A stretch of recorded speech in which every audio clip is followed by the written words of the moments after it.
নমস্কার বন্ধুরা, all time one M এই ইউটিউব চ্যানেলে জানাই স্বাগতম। চলতি বছরের প্রথম চন্দ্রগ্রহণ ঘটতে চলেছে 25শে মার্চ সোমবার। গ্রহণ হলো একটি মহাজাগতিক বিরল ঘটনা, কিন্তু গ্রহণের সময় কুফল এবং সুফল থেকেই যায়। গ্রহণ চলাকালীন সময়ে বিশেষ কয়েকটি রাশির উপর গ্রহণের কুপ্রভাব লক্ষ্য করা যায়, যার ফলে অনেকেই কিন্তু এই সময় আতঙ্কিত থাকেন। আজকের ভিডিওতে আমাদের আলোচ্য বিষয় কি কি রয়েছে চলুন দেখে নেওয়া যাক এক নজরে। ভারতবর্ষ এবং বাংলাদেশ থেকে আলাদা আলাদা কোন সময়ে এই গ্রহণ শুরু হবে, কখন থেকে সূতককালের সময় পালিত হবে, তার সঙ্গে জেনে নেব গর্ভবতী মহিলা, শিশু ও সাধারণ মানুষেরা এই সময় কোন কোন সাবধানতা অবলম্বন করবেন। বছরের প্রথমতম চন্দ্রগ্রহণে কুপ্রভাব কিভাবে দূর করবেন, পরিবারের কল্যাণের জন্য জ্যোতিষবিদদের তরফ থেকে কি জানানো হয়েছে।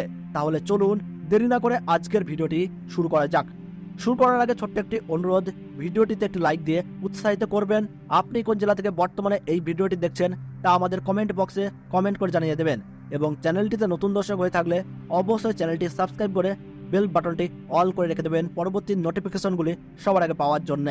2024 সালের প্রথম চন্দ্রগ্রহণ ভারতীয় সঠিক সময়সূচি অনুসারে এই গ্রহণ কিন্তু আরম্ভ হচ্ছে ইংরেজি 25শে মার্চ 2024 সাল, আর বাংলা 11ই চৈত্র 1430 সাল সোমবার সকাল 10:23 এই গ্রহণ কিন্তু শুরু হচ্ছে, এবং গ্রহণের মধ্য সময় বেলা 12:43, আর গ্রহণ পুরোপুরিভাবে সমাপ্ত হচ্ছে দুপুর 3:02।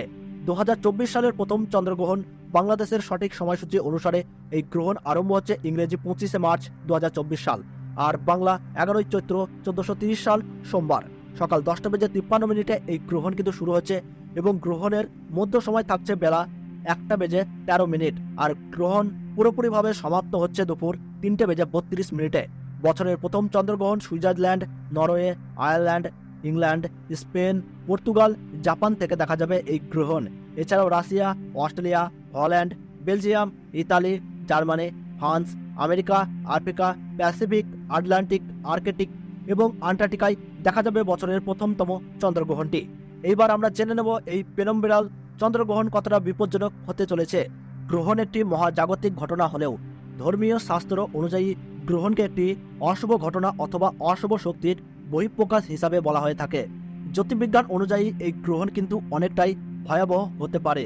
একদিকে দোল পূর্ণিমা, অন্যদিকে রমজান মাসে অনুষ্ঠিত হচ্ছে এই গ্রহণটি। ভারতবর্ষ এবং বাংলাদেশের সময়সূচি অনুযায়ী এই বছর কিন্তু প্রথম চন্দ্রগ্রহণটি অদৃশ্য, অর্থাৎ দিনের বেলায় অনুষ্ঠিত হচ্ছে। সেহেতু দিনের বেলায় আকাশে চাঁদ দেখা যাবে না, তাই গর্ভবতী মহিলা, শিশু এবং প্রত্যেক রাশির জাতক জাতিকাদের এই চন্দ্রগ্রহণের কোনো খারাপ প্রভাব পড়বে না। তার ফলে গর্ভবতী মহিলাদের ক্ষেত্রে বিশেষ কোনো নিষেধাজ্ঞা জারি থাকছে না।